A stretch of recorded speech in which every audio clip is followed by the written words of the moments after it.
Assalamualaikum warahmatullahi wabarakatuh. Kisah Nabi Muhammad Shallallahu Alaihi Wasallam, Bayat Aqobah. Alhamdulillah, Allah Subhanahu wa Ta'ala masih memberi nikmat taufik, hidayah, kesehatan walutfin wal afiyah, iman Islam, ihsan, pada kita semua. Semoga kita semua selalu dipersatukan Allah Subhanahu wa Ta'ala hingga jannahnya nanti. Amin, amin ya rabbal alamin. Klausul bayat. Sebelum berbayat, mereka bertanya, "Wahai Rasulullah, untuk hal apakah kami berbayat kepadamu?" Lalu Rasulullah menyampaikan klausul bayat, yaitu untuk 1. Selalu mendengar dan taat pada waktu semangat dan malas. 2. Menafkahkan harta pada waktu bahagia dan sengsara. 3. Menyuruh kepada yang ma'ruf dan mencegah dari yang mungkar. 4. Tetap teguh pendirian karena Allah dan tidak merisaukan celaan orang yang suka mencela, karena Allah. Pelaksanaan bayat. Setelah klausul-klausul bayat dijelaskan dan ditetapkan dengan mantap, dimulailah pelaksanaan bayat dengan berjabat tangan. Mereka berkata, sebagaimana riwayat Jabir bin Abdullah dari Asad bin Zurarah. "Wahai Asad, demi Allah, ulurkan tanganmu. Demi Allah, kami tidak akan meninggalkan bayat ini dan tidak membatalkannya." Saat itulah Asad dapat mengetahui seberapa jauh kesiapan mereka untuk berkorban demi meniti jalan Islam. Dia pun menjadi mantap karenanya. Mereka mengulurkan tangan kepada Rasulullah dan berikrar.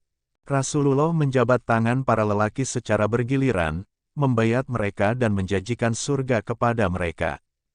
Tetapi Rasulullah tidak menyentuh tangan wanita, karena bayat kepada wanita hanya dilakukan dengan kata-kata. Inilah yang tercatat dalam sejarah sebagai bayat Aqobah kedua. Setelah itu, beliau bersabda, "Pilihlah 12 orang pemimpin dari kalangan kalian yang akan menjadi penanggung jawab masyarakatnya." Mereka lalu memilih 9 orang Khazraj, yaitu 1. As'ad bin Zurarah bin Ats. 2. Sa'ad bin Rabi bin Amr.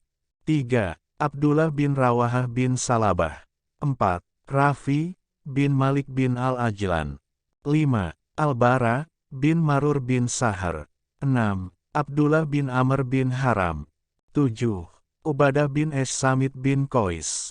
8. Sa'ad bin Ubadah bin Dulaim. 9. Al-Munzir bin Amr bin Hunais. Dan 3 orang Aus, yaitu 1. Usaid bin Hudair bin Samak. 2. Sa'ad bin Haitsamah bin Al-Harits. 3. Rifa'ah bin Abdul Munzir bin Subair. Kepada para pemimpin yang terpilih itu, Rasulullah membayat mereka secara khusus. Beliau bersabda, "Kalian adalah penanggung jawab masyarakat seperti pertanggungjawaban Al-Hawariyun terhadap Isa binti Maryam. Terhadap masyarakat sayalah yang bertanggung jawab." Peristiwa ini selesai tengah malam di celah Gunung Aqobah, jauh dari masyarakat ramai. Saat itu, mereka berharap hanya Allah saja yang mengetahui urusan mereka. Namun, ternyata ada orang musyrik yang kebetulan sedang lewat dan merasa curiga dengan suara-suara dari puncak bukit. Orang itu memanjati lereng gunung dan menyaksikan bayat Aqobah kaum muslimin, kemudian ia berteriak. Ketentuan perang. Salah satu isi penting ikrar Aqobah kedua ini adalah dicantumkannya ketentuan tentang perang. Pihak Ansar berjanji akan membela Rasulullah sekalipun harus berperang dan mengorbankan jiwa. Semua itu dilakukan kaum Ansar tanpa pamrih, sama sekali tidak mengharapkan apapun dari Rasul kecuali keridaan Allah. Quraisy terkejut. Orang musyrik yang mengintai peristiwa ikrar tadi berteriak, memberitahu penduduk Quraisy yang tinggal di Mina, tidak jauh dari Aqobah. "Wahai orang-orang yang di dalam rumah, Muhammad dan orang-orang yang pindah agama itu sudah berkumpul. Mereka akan memerangi kamu." Walau cuma mendengar selintas, orang itu mengetahui maksud kaum muslimin. Dengan berteriak keras-keras, ia bermaksud mengacaukan baiat kaum muslimin. Orang itu berharap kaum muslimin jadi takut, gelisah, dan membatalkan perjanjian mereka dengan Rasulullah. Namun, tekad kaum muslimin sudah tidak lagi tergoyahkan. Bahkan, dengan semangat menyala, Abbas bin Ubadah bin Natlah berkata kepada Rasulullah, "Demi Allah yang telah mengutusmu, atas dasar kebenaran, kalau sekiranya engkau berkenan, besok akan kami habisi penduduk Mina itu dengan pedang-pedang kami." Rasulullah menjawab, "Kami tidak diperintahkan untuk itu. Kembalilah ke kemah kalian." Dengan cepat dan diam-diam, kaum muslimin kembali ke kemah mereka dan tidur sampai pagi, seolah-olah tidak pernah terjadi apapun. Akan tetapi, pagi itu, orang-orang Quraisy sudah mengetahui berita adanya baiat kaum muslimin. Mereka benar-benar sangat terkejut. Para pemuka Quraisy berkumpul dengan cepat dan segera bertindak. Mereka mendatangi para pemimpin rombongan Aus dan Khazraj, meminta kejelasan mengenai masalah ini. "Wahai orang-orang Khazraj, apa yang terjadi?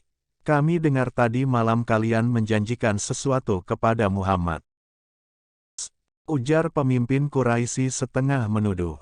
Tidak semua rombongan Aus dan Khazraj adalah Muslim.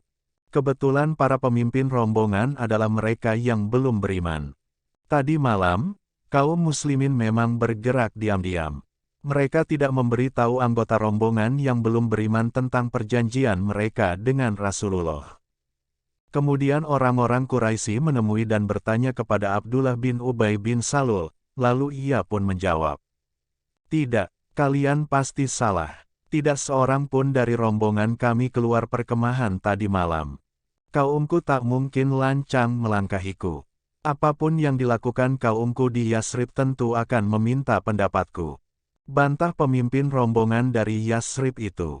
Akhirnya, orang-orang Quraisy pun kembali dengan hati ragu. Sementara itu, dengan tenang, anggota rombongan dari Yasrib berkemas dan siap berangkat pulang. Dalam kegelisahannya orang-orang Quraisy terus mencari-cari berita dan menyelidiki kebenaran kabar tentang baiat itu. Para penunggang kuda Quraisy pun segera mengusir orang-orang Yasrib agar pulang.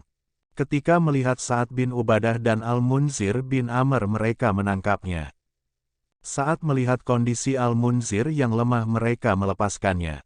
Sebaliknya, mereka mengikat leher dan tanda Sa'ad dengan tali kekang, lalu menyeret dan memukuli tubuhnya, serta menarik rambutnya hingga masuk Mekah. Tak lama kemudian datang Al-Mutim bin Adi dan Harits bin Harb bin Umayyah membebaskan Sa'ad, karena dulu Sa'ad pernah memberikan jaminan kafilah dagang mereka berdua saat melewati Yasrib. Lalu Sa'ad menyusul rombongannya dan pulang ke Yasrib dengan selamat. Awal hijrah ke Yasrib, kaum Ansar atau para penolong, demikianlah Rasulullah menjuluki para sahabat barunya dari kota Yasrib. Sebelum kaum Ansar datang, rasanya dakwah Islam akan berputar di sekitar Mekah saja. Padahal, seluruh penduduk Mekah sudah diancam habis-habisan oleh para pemimpin Quraisy agar tidak menjadi pengikut Rasulullah. Di mata orang Quraisy, tiba-tiba saja Islam sudah menjadi kuat nun jauh di Yasrib sana dan itu di luar jangkauan mereka. Tanpa membuang waktu lagi, Rasulullah memerintahkan para sahabatnya menyusul kaum Ansar ke Yasrib.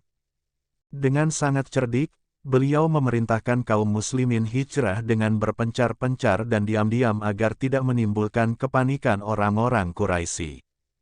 Mulailah mereka berhijrah sendiri-sendiri dalam kelompok-kelompok kecil. Cara seperti itu berbeda dengan yang dilakukan Nabi Musa as yang membawa kaumnya berhijrah dalam kelompok besar sekaligus. Ketika orang-orang Quraisy tahu, mereka mulai panik.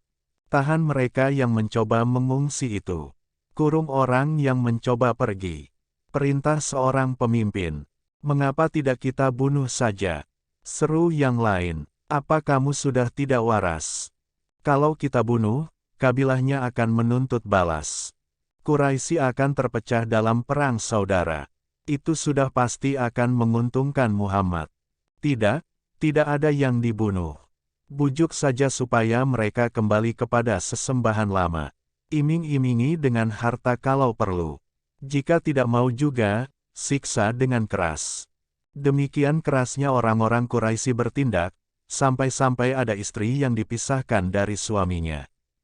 Kalau istrinya orang Quraisy, ia tidak boleh ikut suaminya hijrah. Jika tidak menurut, wanita itu akan mereka kurung. Semua itu rela dijalani kaum muslimin. Mereka rela berpisah dari keluarga bahkan meninggalkan harta untuk berhijrah demi kebebasan menyembah Allah Subhanahu wa Ta'ala. Insya Allah kita lanjut bersambung.